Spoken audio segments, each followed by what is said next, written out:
Salut tout le monde, dernier talk de la journée dans cette room. On a le plaisir d'accueillir un profil chevronné, on peut le dire, Juliette Hervé, qui est lead growth et marketing chez Join, mais qui a aussi fait ses armes, on va en dire à l'école, on peut presque le dire comme ça, Spendesk, puisque on le sait maintenant, Spendesk, donc projet issu du startup studio eFounders, a aussi vu émerger un certain nombre de talents en matière de growth et a aussi été reconnu pour, on va dire, son audace en la matière. Donc en plus, Juliette Hervé qui nous donne un peu des promesses sur son LinkedIn et qui lui dit notamment qu'on l'apprécie pour sa pédagogie et sa capacité à vulgariser des sujets complexes. Donc on va vérifier ça aujourd'hui, puisque le sujet auquel tu as décidé de t'attaquer, Juliette, il n'est pas si simple. Tu vas nous parler de 6 astuces concrètes pour aligner ses équipes sales et marketing aussi bien qu'une licorne et donc vraiment booster son business. Et ben c'est ce qu'on va voir. Juliette, c'est à toi de jouer. Un sujet ambitieux. J'espère que voilà, c'est la dernière conférence de la journée. Il est à peu près 16h30 l'heure du goûter, donc j'espère que vous êtes tous bien installés avec un petit thé, un petit café, quelques gâteaux sous le coude. On est parti pour être ensemble les 30-40 prochaines minutes. Un titre ambitieux, mais en effet, je vais vous partager ce que j'ai pu mettre en place chez Spendesk. Euh, Peut-être pour vous expliquer un petit peu, vous donner un petit peu plus de contexte de pourquoi je suis là devant vous et pourquoi je dis que je vais vous donner autant d'astuces. En gros, donc précédemment, j'étais marketing manager France chez Spendesk. J'y suis arrivée au tout début et je suis partie donc en août cet été avec où l'entreprise était entre-temps en effet devenue une licorne. On était 500 employés, 30 au marketing, donc gros changement par rapport à il y a 4 ans. Aujourd'hui, je suis grosse et marketing lead chez Join Stories. Très rapidement, je fais de l'autopromo, mais Join Stories, c'est un outil qui te permet de créer, diffuser et analyser des web stories. Donc en gros, comme les stories Insta, mais qu'on peut mettre un peu sur tous les supports de communication pour engager son audience. Euh, du fait de cette expérience chez Spendesk et aujourd'hui mon rôle chez Join Stories, en fait, j'ai vraiment développer ses expertises autour des quatre sujets que vous voyez.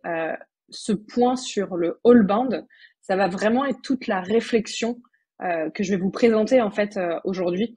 C'est vraiment parce que on a changé notre approche chez Spendesk, qu'on est passé d'une approche pardon outbound versus inbound à une approche all-bound qui fait qu'on a eu cette approche beaucoup plus saine et beaucoup plus grosse de l'acquisition.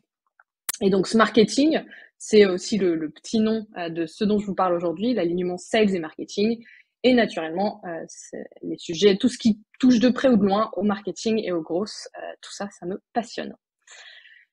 Pour vous donner encore un petit peu plus de contexte sur aussi pourquoi on se parle aujourd'hui et vous montrer un petit peu ce qui s'est passé chez Spendesk en 4 ans, entre le moment où je suis arrivée, donc en octobre 2018, on avait à peu près 95% des deals closés qui provenaient de l'outbound, donc du cold outreach. Il y avait vraiment cette très forte identité autour de l'outbound et du cold outreach, du cold email, cold calling, etc.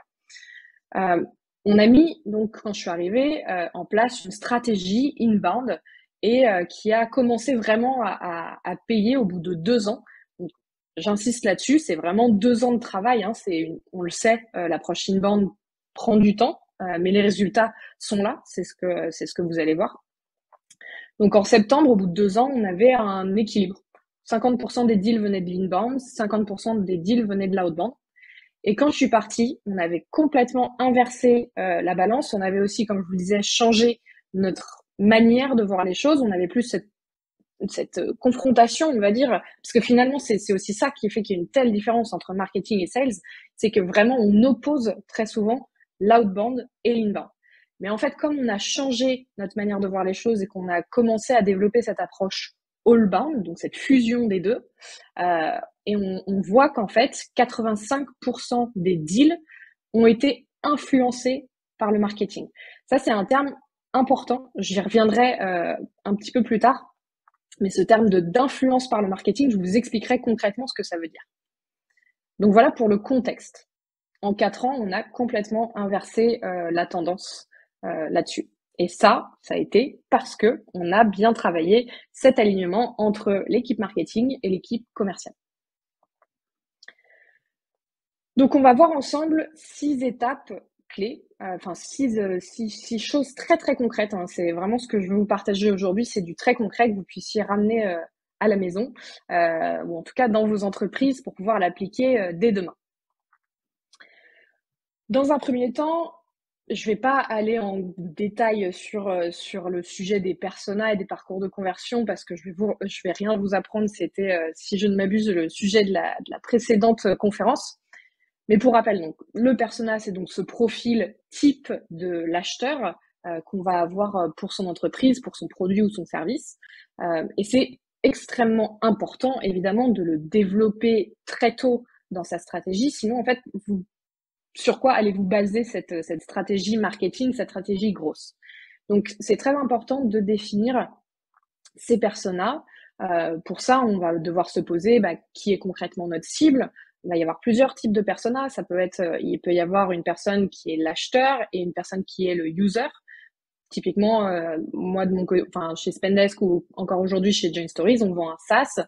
Donc la personne qui va décider d'acheter l'outil dans l'entreprise ne va pas forcément être la même personne que celle qui utilise l'outil. Et un autre sujet que j'ai vu passer sur LinkedIn récemment et qui en effet est hyper important aussi à cerner, c'est son anti-persona. C'est qui est-ce qu'on ne veut pas du tout, à qui est-ce qu'on ne veut pas du tout parler, parce qu'on ne va pas perdre du temps et de l'argent à parler à la mauvaise personne. Donc voilà, il y a tout un tas de questions, encore une fois assez rapidement, hein, c'est quels sont les objectifs, quelles sont les valeurs, les drivers, quelles sont les habitudes de ces personnes-là, quel est leur quotidien, pour vraiment pouvoir identifier. Et en fait, ça, pour définir ces personnages, ce qu'il va falloir faire concrètement, c'est l'équipe market, la personne au marketing va pouvoir creuser un petit peu le CRM, regarder et extraire de la donnée pour vraiment tirer des conclusions sur qui semble être nos meilleurs personas. Et ensuite, une fois que le marketing a cette information-là, il va pouvoir aller échanger avec l'équipe commerciale, l'équipe Customer Success également, pour confirmer, affirmer le persona ou les personas qui ont été identifiés du fait de ces recherches. Ensuite, il va évidemment falloir faire des entretiens avec de vraies personnes pour rentrer un peu plus dans le détail, mais c'est important que dès la construction du persona et juste après également le parcours de conversion, le buyer journey, c'est très très important en fait que dès ce moment-là, l'équipe marketing considère l'avis de l'équipe commerciale en fait et prennent vraiment écoute les avis de l'équipe commerciale puisque eux sont sur le terrain au quotidien, ils ont cette information-là. Donc c'est en toute logique que ce sont les meilleures personnes qui pourront nous donner de l'information en plus que ce que la data du CRM nous dit. Donc pareil, on définit les personas avec les feedbacks de l'équipe commerciale et on définit également le parcours de conversion avec les feedbacks de l'équipe commerciale. Pareil, je ne vais pas rentrer en détail sur le parcours de conversion, juste voilà, ce awareness, conversion et fidélisation, prise de décision. Deuxième étape importante, deuxième chose qu'on a fait chez Spendesk et que je refais là en arrivant chez Join Stories, c'est d'établir un SLA entre l'équipe marketing et l'équipe commerciale. Alors, SLA, je ne sais pas si si certains d'entre vous savent ce que ça signifie, c'est pour Service Level Agreement. C'est en quelque sorte un contrat qui va être passé entre l'équipe marketing et l'équipe commerciale. En gros, c'est vraiment la source de vérité écrite. C'est important que ce soit vraiment écrit quelque part et accessible de tous.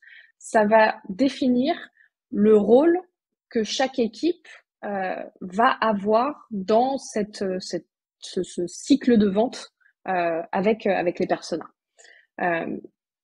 Très concrètement, ça veut dire que l'équipe marketing OK, on s'est entendu sur un cycle de vente. Donc, il y a des leads. On s'est accordé sur ce qui était un lead, ce qui était un MQL, ce qui était un SQL, ce qui était une opportunité, ce qui était un client. Maintenant, il faut définir, voilà, l'équipe marketing d'après le forecast qui est demandé par l'équipe revenu au global. Donc, pour être sûr que tout le monde est bien sur le même pied d'égalité. Quand je parle d'équipe revenu, je parle de l'équipe marketing, commercial et customer success. Ces trois équipes font l'équipe revenu. Donc, être bien certain que l'équipe marketing va envoyer le nombre de MQL, un MQL étant tac, tac, tac, tac, tac, on a tous les critères qu'on sait, sur lesquels on s'est accordé. Et derrière, l'équipe commerciale dit très bien, si je reçois cette quantité de leads-là qui correspond à mes besoins en opportunités clients, etc., je contractualise que moi, de mon côté, ce que je vais faire, c'est ça, ça, ça, ça.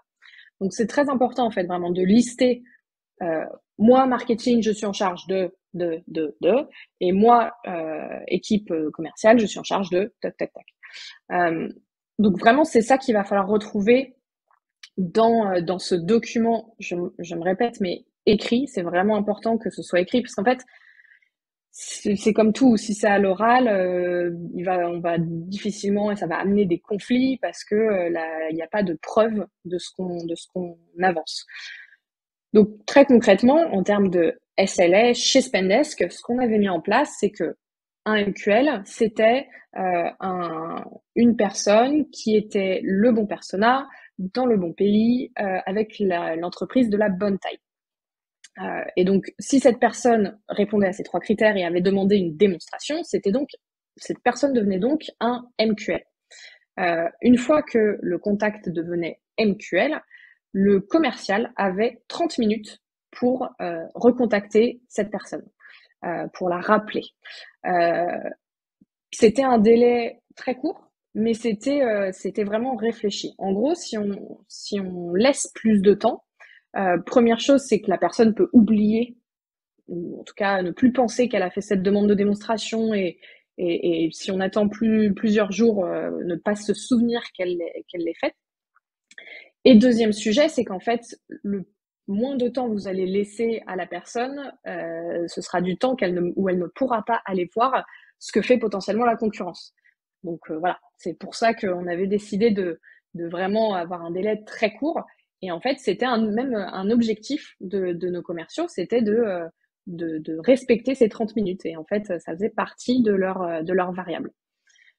Donc ça, c'était pour les leads, enfin les MQL, pardon, qui faisaient une demande de démo. On avait un autre profil d'MQL qui était des MQL en fait, on avait un score d'engagement. Donc, c'est-à-dire que en fonction des actions que faisaient les contacts avec nos contenus, donc s'ils s'inscrivaient à un webinar, s'ils téléchargeaient un livre blanc, s'ils visitaient le site web, etc., ils gagnaient des points. Et au bout de 25 points, on identifiait ces gens comme ayant assez interagi avec nos contenus pour se dire qu'il y avait une thématique, une problématique, et que c'était intéressant que l'équipe commerciale leur parle. Donc eux, c'était des MQL qui devaient être contactés dans les 24 heures.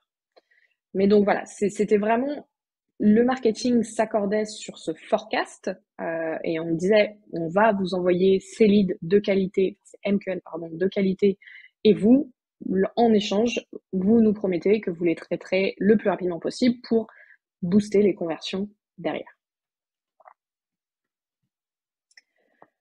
Évidemment, les conversions, on va devoir les suivre comme tout un tas d'autres data. Et donc, sur ce plan-là, c'est important d'être très très aligné aussi sur quelles sont les data et les statistiques que vont devoir suivre les deux équipes pour être bien alignées. Je vous en parlerai sur le dernier point, mais on avait un outil vraiment dédié au suivi de la data. Mais donc, c'est vraiment, encore une fois, comme on a bien défini en amont ce qui était des leads, des MQL, des SQL, des opportunités et des clients. Donc ça, on va en suivre le nombre, la source aussi d'où ils proviennent. On va regarder le nombre de churn également. Le taux de conversion, évidemment, entre chacune des étapes, parce qu'on va pouvoir identifier éventuellement que, ok, bah on a tant de MQL, j'espère on va dire 80% des MQL qui deviennent des SQL, mais derrière, entre SQL et opportunité, on n'est qu'à 20%. Quel est le problème? Peut-être qu'en ayant vraiment un œil sur cette data-là et en étant très très aligné avec l'équipe commerciale là-dessus, ça permet de se dire bah ok, on va pouvoir vous aider. Il y a un problème ici. Qu'est-ce qu'on peut faire en quick win, en quick fix sur ce sujet-là? Les coûts d'acquisition également, qui est très important, surtout sur la partie marketing, c'est important de le savoir parce que ça nous permet de se dire, ok, bah, telle action, quand je fais un e-book, je sais que derrière, mon coût d'acquisition client est à temps. Donc en fait, est-ce que c'est une action par rapport à ma lifetime value qui est intéressante, etc. Donc ça, c'est aussi très important de suivre. Et côté SaaS, si vous êtes dans ce cas-là, évidemment, le net new MRR. Vous avez dû le voir, j'ai volontairement évité l'influence du marketing parce que, comme je vous le disais en introduction, je voulais vraiment insister sur ce point-là et vous expliquer ce qu'on avait mis en place chez Spendesk là-dessus. En gros, la problématique qu'on avait chez Spendesk, je vous le disais, c'est qu'à la base, on était une entreprise très, très, très outbound dans l'approche. Ce qui fait que on avait quasiment contacté toutes les personnes de notre persona en outbound. Au tout début de l'entreprise, on avait, c'était encore l'époque où tu pouvais scraper tout Internet et t'en sortir sans trop de problèmes. Et donc, on avait scrappé toutes les données possibles et inimaginables des directeurs financiers, parce que c'était notre persona principal. Et en fait, tous avaient été au moins une fois contactés par un commercial. Ce qui fait que comme pendant les 2 premières années de Spendesk, on regardait uniquement comme source comme information, pardon, le first touch. Donc, c'est-à-dire que la première conversion, quelle était-elle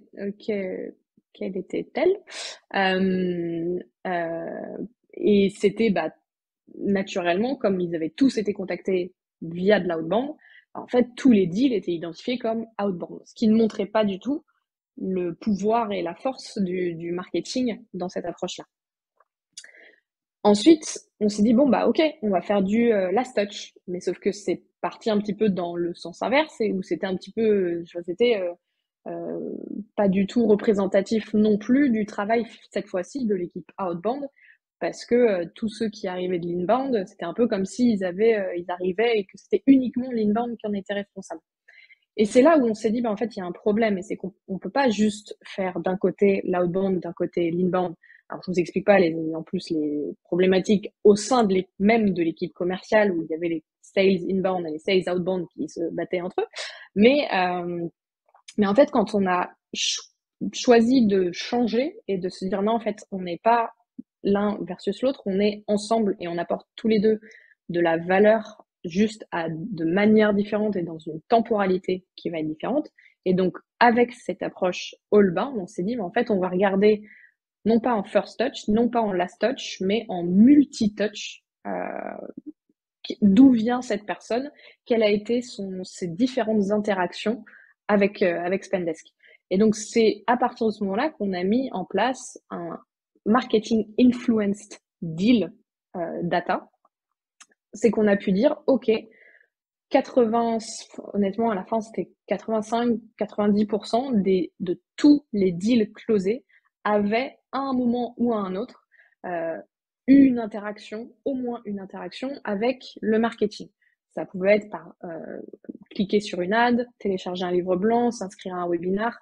Enfin voilà, ça pouvait être toutes ces actions-là. Il y en a énormément d'autres, mais ça permettait à la fois d'avoir une information plus juste d'où viennent finalement les deals, qui est responsable du new MRR qu'on apporte. C'était véritablement l'équipe revenu dans son ensemble qui en était responsable en ayant bien travaillé ensemble.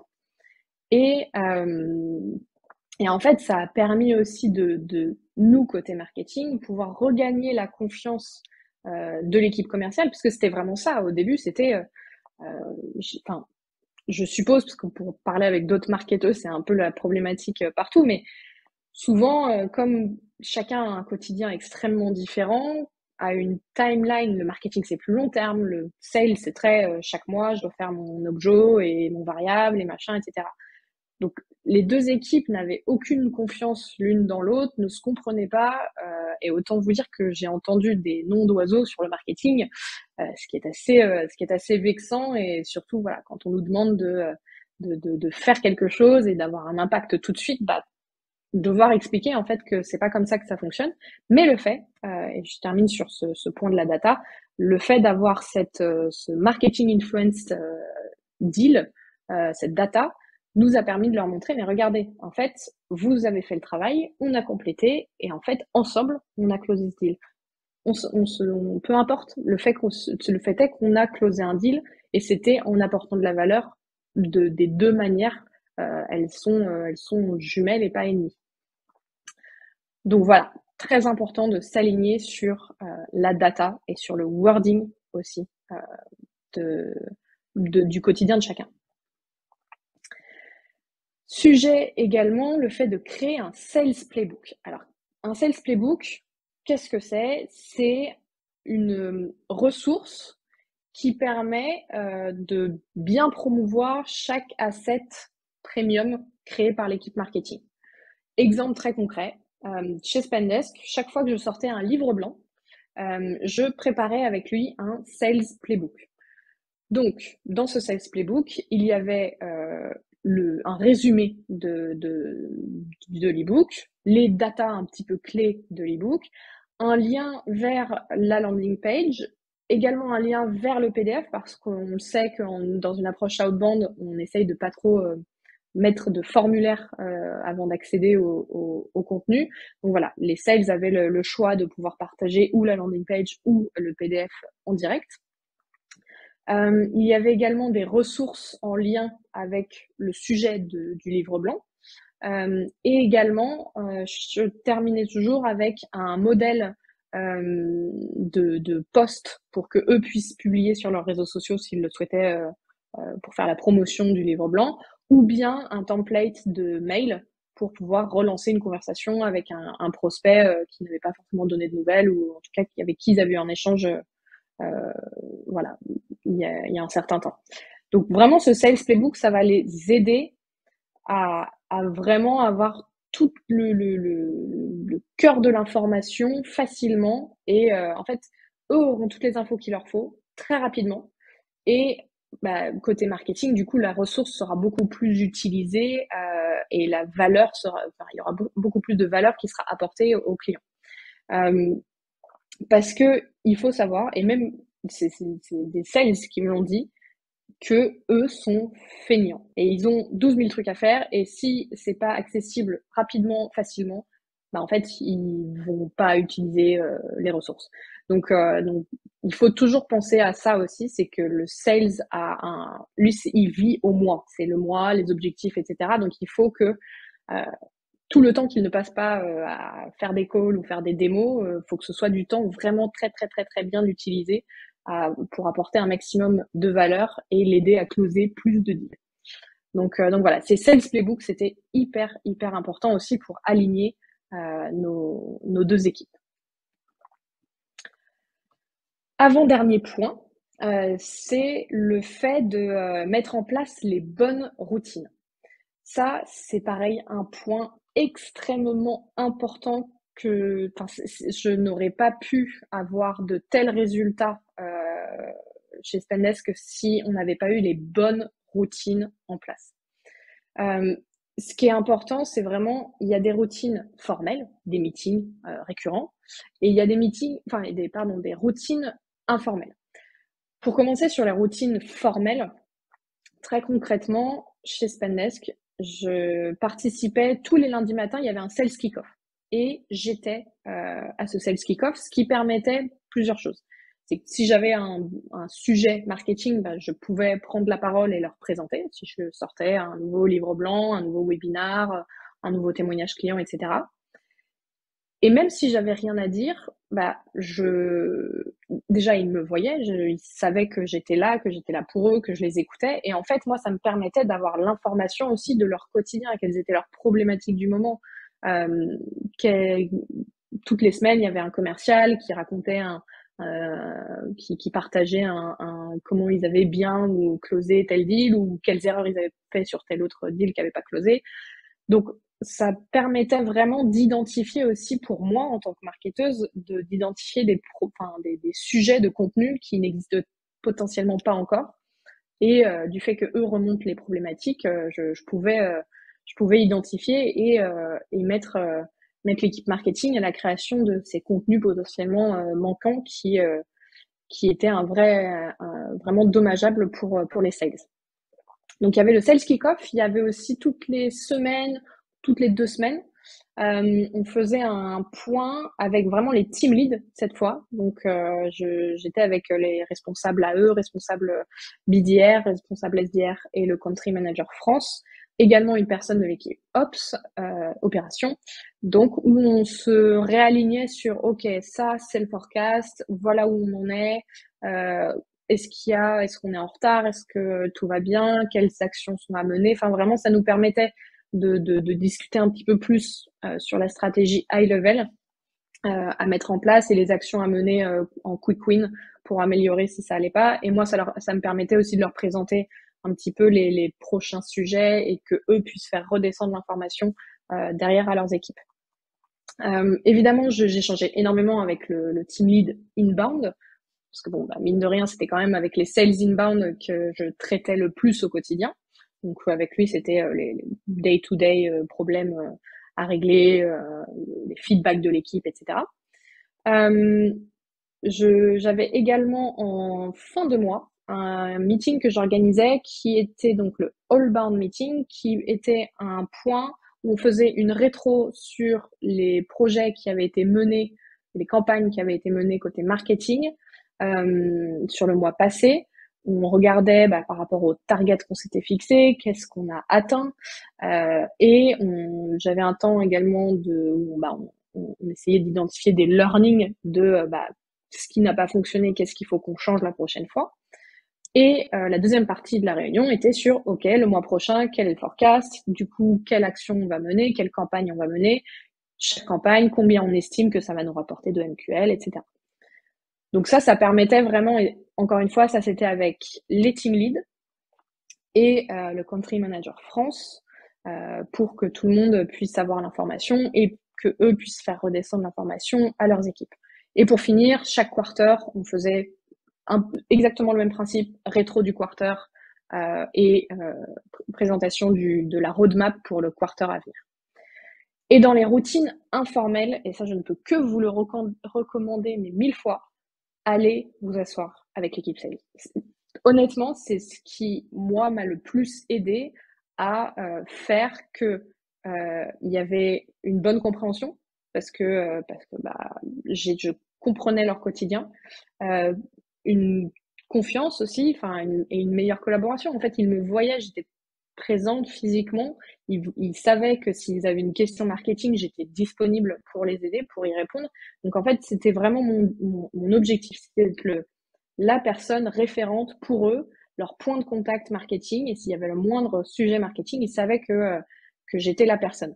Et en fait, moi, ça me permettait aussi de pouvoir entendre leurs problématiques, d'entendre j'ai entendu des prises de tête aussi sur ah bah ouais mais en fait tel contact il était à moi mais en fait la compagnie l'entreprise c'était alloué à toi donc comprendre aussi quelles problématiques eux avaient au quotidien pour pouvoir adapter moi mon approche aussi et puis quand je les entendais sur des calls également je pouvais entendre que il avait parlé de tel sujet ça me fait penser qu'on a une ressource là-dessus et dès que le sales finissait son call je lui disais attends pour ton mail de follow-up tu pourrais envoyer telle ressource ça pourrait être intéressant.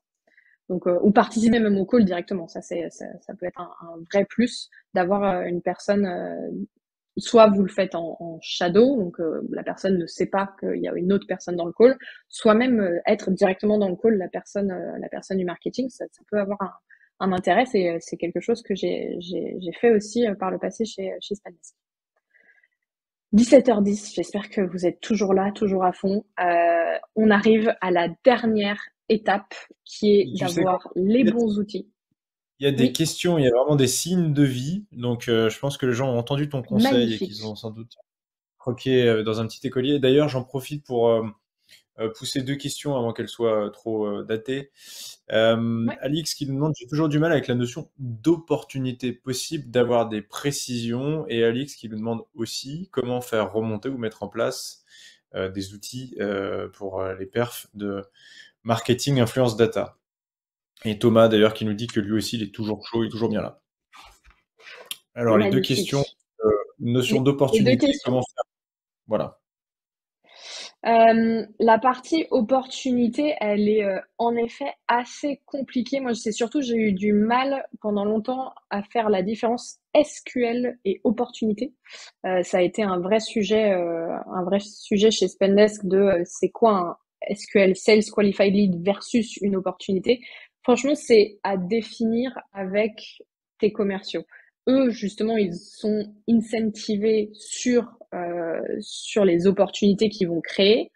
Donc, à voir avec eux ce que c'est pour eux une opportunité. Et en fait, si je te partage l'exemple de Spendesk, donc un MQL, c'était une demande de démonstration.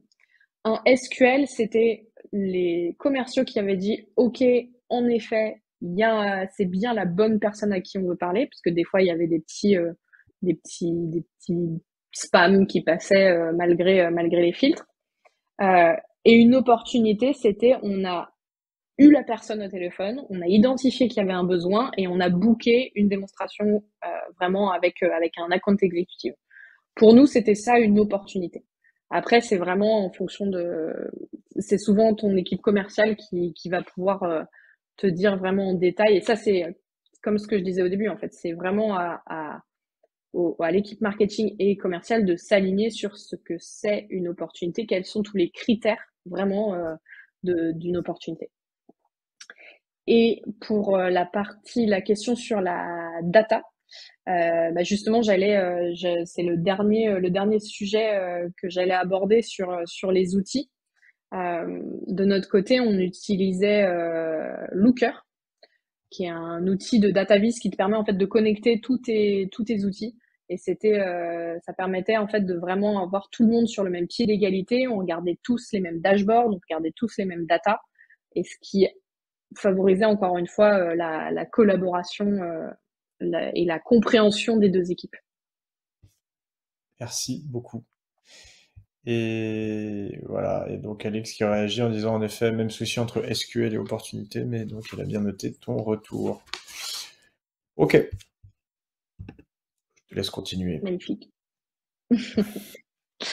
Et donc le dernier sujet, en effet, c'est cet ensemble d'outils qui vont permettre aux deux équipes de bien communiquer, bien collaborer. Concrètement, ce qu'il faut, ça c'est pas nouveau, c'est un CRM. Il faut évidemment avoir toutes vos données dans un CRM.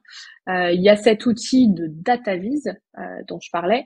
Et le dernier élément qui était vraiment la pierre angulaire de toute la stratégie et de l'alignement sales et marketing chez Spendesk et que je vous recommande mais 1000 fois, c'est une content base. Ça va vous permettre en fait de lister l'intégralité des contenus que vous créez et de pouvoir avec des tags vraiment identifier, en fait, ça s'adresse à tel persona, ça s'adresse, je sais pas, c'est en français, en anglais, en espagnol, etc. Ça parle de telle problématique, ça apporte telle solution, c'est tel format, parce qu'il y a des gens aussi qui sont plus vidéo, PDF, etc. Voilà, et cette database, c'était vraiment le source of truth chez Spendesk, et en fait, chaque nouveau commercial qui arrivait, je leur faisais un petit meeting de bienvenue où je leur expliquais comment ça fonctionnait, le marketing, etc. Et je leur répétais, et malgré ça, hein, malgré le fait que je me répète régulièrement sur le fait que cette content base existe, euh, elle m'était régulièrement redemandée. Mais ça me permettait quand même de gagner énormément de temps parce que comme ils savaient qu'il y avait cette ressource, cet outil en place, dès qu'ils cherchaient à envoyer du contenu à leurs prospects, bah, ils avaient vraiment cette base-là où d'abord ils allaient regarder, et si vraiment ils trouvaient pas, je leur soit c'était moi qui avais mal organisé le truc et je réoptimisais le listing, soit c'est que la ressource n'existait pas et du coup ça me permettait moi d'identifier les besoins de création de contenu, marketing, sales enablement, etc. Donc chez Spendesk, les outils qu'on avait, côté CRM, alors je ne vous le souhaite jamais parce que c'est juste un enfer. On avait HubSpot côté marketing et Salesforce côté sales. Euh, Brace yourself si c'est ce que vous avez. Nous, on avait du coup quelqu'un en full time qui s'occupait juste de s'assurer que les deux outils communiquaient bien et que les informations remontaient bien. C'était non seulement, bon, bah, déjà, il faut payer quelqu'un en full-time pour gérer ce sujet-là. Et deuxième gros problème qu'on avait là-dessus, c'était que les outbounders étaient sur Salesforce, donc toutes les infos pour eux étaient dans Salesforce, et les inbounders avaient bah, du coup une partie des infos marketing dans HubSpot et une partie dans Salesforce. Donc ça déjà, c'était un premier souci. Et le deuxième souci, c'est que si vous connaissez un petit peu les deux, donc je vous en parlais, dans HubSpot, il y a lead, MQL, SQL, Oppo, client. Et sauf que la petite nuance, c'est que quand on uploadait un MQL dans Salesforce, ça arrivait en tant que lead dans Salesforce. Et ensuite, à côté des leads dans Salesforce, il y a également des contacts. Et il y a également les compagnies. Donc, première problématique, c'est que des fois, on avait un lead et un contact qui étaient les mêmes personnes, sauf que le contact était travaillé par l'outbounder et le lead par l'inbound. Donc autant vous dire que c'était source de frustration et de petites tensions au sein de l'équipe commerciale. Mais la plus grosse problématique que moi j'avais, c'est que mes sales inbound me parlaient de lead, et sauf que moi, un lead, c'est pas la même chose. Donc on a passé des réunions à se dire, mais non, mais de quoi tu me parles, les leads, etc. Pour se rendre compte que en fait, eux, leur lead, c'était mes MQL. Et que du coup, enfin voilà, c'était un bazar pas possible. Donc, je vous souhaite de ne pas mettre en place deux CRM ou en tout cas d'avoir, au moment où vous faites ça, d'avoir une vraiment très très très bonne collaboration entre déjà avec votre équipe commerciale parce que ça amène tout un tas de problématiques. Euh, je suis ravie chez Join Stories, on a HubSpot Sales et HubSpot Marketing. Voilà, c'est la seule raison qui a fait que j'ai rejoint cette entreprise. Évidemment, je rigole, mais c'est vraiment un vrai souci quand le CRM est différent, c'est pas hyper pratique. Côté donc content database, on a eu plusieurs outils. On a eu d'abord Airtable. Ensuite, on est passé par Notion parce que c'était notre knowledge base. Et on a fini, avant que je parte, on avait mis en place Seismic, qui est vraiment extrêmement puissant, qui permet de référencer tous les contenus et de en plus savoir à quel point ils sont utilisés. Donc, on peut savoir quand les sales les partagent, on peut savoir quand est-ce que le client à qui ça a été partagé, enfin le prospect à qui ça a été partagé, l'a lu, l'a vu, etc.